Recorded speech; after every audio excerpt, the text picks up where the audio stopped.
What's up, everyone? Welcome to the Power Play with CJ. I just want to focus in on the year Patrick Kane's having. He's got 51 points in 47 games. Really playing some great hockey for the Chicago Blackhawks. And for my money, I think he's having one of the best seasons ever by an American-born player. Just kind of scrolling through American players to have 100-point seasons. Neil Broughton, Jimmy Carson, Roenick had one, Dougie Weight.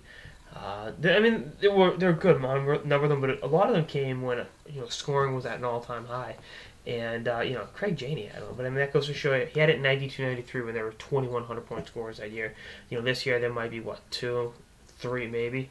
So for Kane to do what he's doing, I think he's having one of the best seasons ever by an American-born player. Kane is the preeminent American player in the game.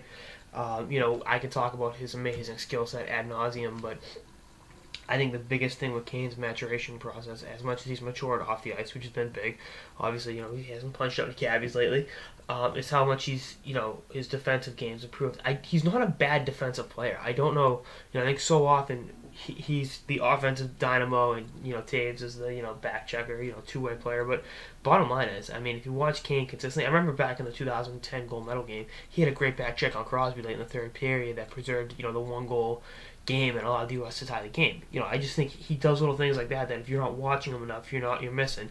And he's definitely in that elite category of players in the game. He's a Brecklon NHL player. I think his goal scoring has gotten better. This is a guy that's going to retire with over 500 goals. And maybe 1,500 points. He's that good of a player, and I just think to look at what he's doing in an era where scoring isn't what it used to be. 100 points is a lot harder to do in today's league than it ever was. Again, like I said, I think 92-93 had 21, and then the next one, 85-86 had 15. Those are the two most. And I just think you look at the way guys are doing it now, especially Kane. I just think he should get more credit for what he's doing. I know it's the biased American in me, but he's third in the NHL in scoring. He's ahead of Crosby, ahead of Stamkos. And I know Stamkos isn't doing as much offensive, and I talked about that. But I just think to look at what Kane's accomplished this year, and the increased responsibilities you see him. He's playing almost 20 minutes a night.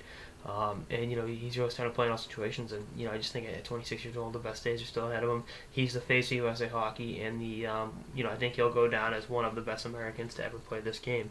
Among the lines of a Roenick or a Modano type, where he was the man for a number of years. He's got 2 Stanley Cups and an Olympic silver medal, and he's not done building on that resume just yet.